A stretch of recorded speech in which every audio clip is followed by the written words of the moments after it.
जय हिंद। आज के इस वीडियो में हम जानेंगे लोकसभा क्या है। आज के इस वीडियो में हम जानेंगे लोकसभा क्या है। तो चलिए इस वीडियो को स्टार्ट करते हैं कि लोकसभा क्या है। लोकसभा को किन किन सदनों के नाम से जानते हैं और लोकसभा का उल्लेख भारतीय संविधान के किस अनुच्छेद में किया गया है। तो सबसे पहले जानते हैं भारतीय संविधान के अनुच्छेद कितना में लोकसभा का उल्लेख किया गया है। भारतीय संविधान के अनुच्छेद 81 में लोकसभा का उल्लेख किया गया है। लोकसभा का उल्लेख किया गया है। लोकसभा को किन किन सदनों के नाम से जानते हैं, किन किन नामों से जानते हैं। लोकसभा को कई नामों से जानते हैं, तो क्यों, कौन कौन से नामों से जानते हैं, तो चलिए हम जान लेते हैं। लोकसभा को निम्न सदन के नाम से जानते हैं, अस्थायी सदन के नाम से जानते हैं, जनता का सदन, चर्चित सदन और लोकप्रिय सदन के नाम से इसको जानते हैं। लोकसभा को कितने नामों से जानते हैं, निम्न सदन, अस्थायी सदन, जनता का सदन, चर्चित सदन और लोकप्रिय सदन के नाम से हम जानते हैं। लोकसभा जनता का प्रतिनिधित्व करता है। लोकसभा जिसका प्रतिनिधित्व करता है वह जनता का प्रतिनिधित्व करता है। लोकसभा किसका प्रतिनिधित्व करता है, लोकसभा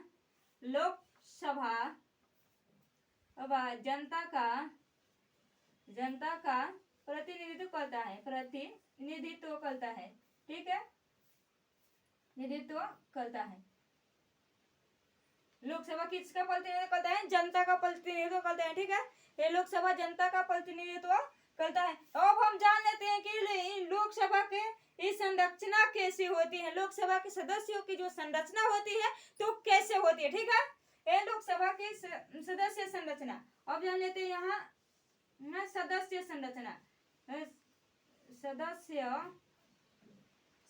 ठीक है, सदस्य संरचना, ठीक है। ये अब देखिए यहाँ बहुत ही इम्पोर्टेंट चीज है, यहाँ समझते हो। 500 प्लस 500 प्लस 2, 550 प्लस 2 वो इक्वल टू 552 आपका हो जाएगा। अब अधिकतम सदस्यों की संरचना होती है लोकसभा में कितना, 552, ठीक है। अधिकतम सदस्य संरचना, ठीक है, सदस्य संख्या होगा, सॉरी, सदस्य संख्या, ठीक है। 550 plus 2 equal to 552। 550 plus 2 equal to 552, जिसमें से ये देखिए, ये 550 में से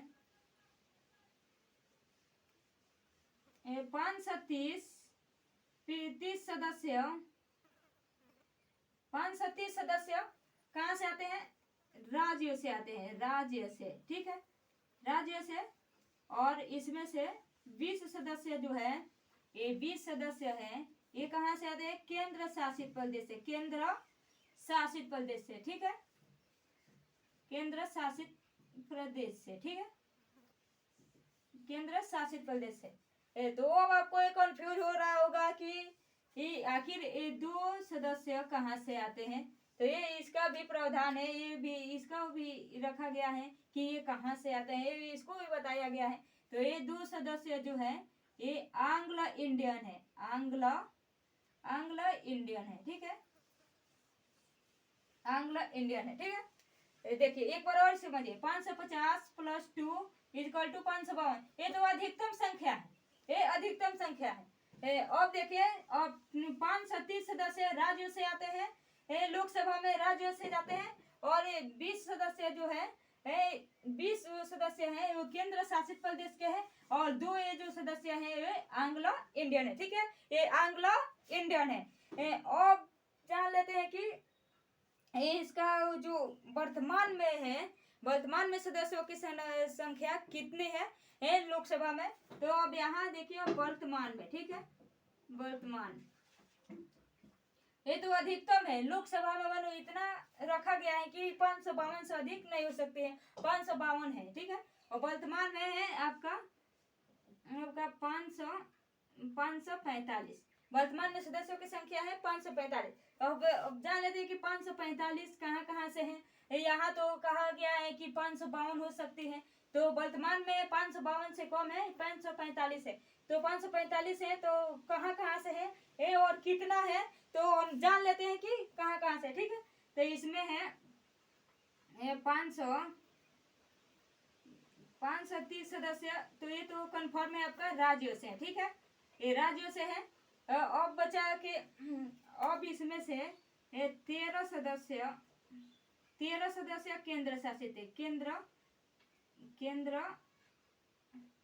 केंद्र शासित प्रदेश से। ठीक है, केंद्र शासित प्रदेश से। ठीक है, तो अब यहाँ आपका कंफ्यूज है कि यहाँ 20 सदस्य है, तो यहाँ 13 कैसे हो गया।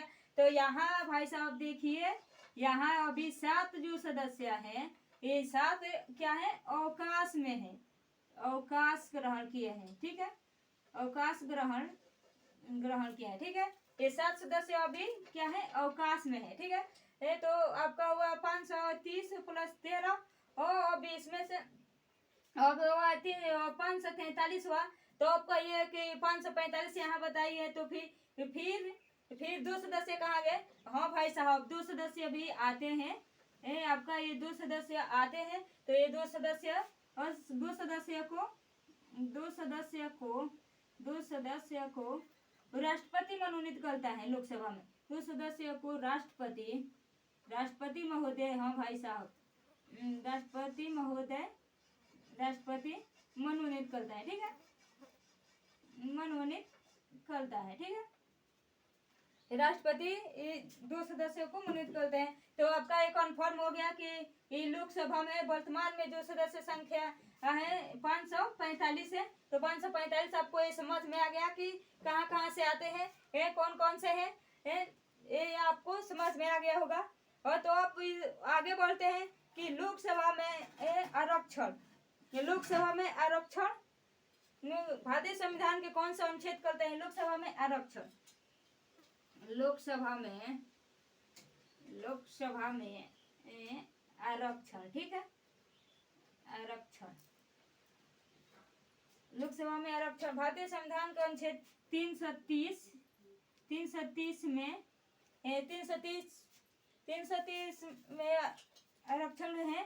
तो ये एससी एवं एसटी के लिए है, एसटी के लिए आरक्षण है। ठीक है, एससी एवं एसटी के लिए आरक्षण है। लोकसभा में 330 अनुच्छेद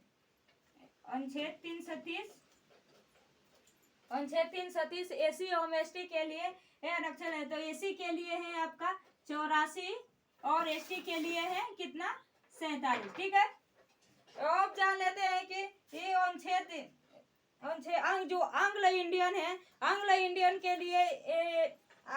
के लिए लोकसभा में भारतीय संविधान का अनुच्छेद कितना उल्लेख करता है।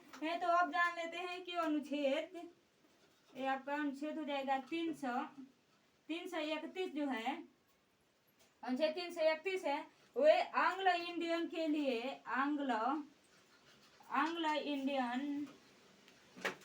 इंडियन के लिए आरक्षण है, आंग्ल इंडियन का आरक्षण है। ये कितना अनुच्छेद 331 में। ठीक है, ये जो ये 2 सदस्य आंग्ल इंडियन चुने जाते हैं, उन्हीं का आरक्षण है, ये 331 करता है। भारतीय संविधान का अनुच्छेद 331 करता है। ठीक है, अब हम जान लेते हैं इसकी योग्यता क्या है। ठीक है, योग्यता क्या है, योग्यता यहाँ देखिए, योग्यता,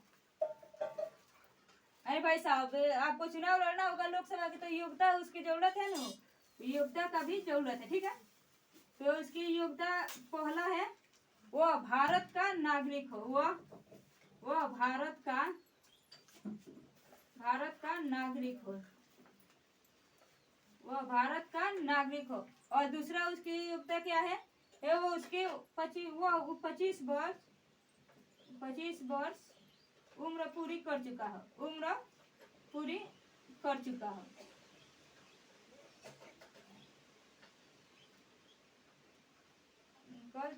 ठीक है, तो 25 वर्ष उम्र पूरी कर चुका हो। और तीसरा है, वह किसी लाभ के पद पर न हो, वह किसी लाभ के पद पर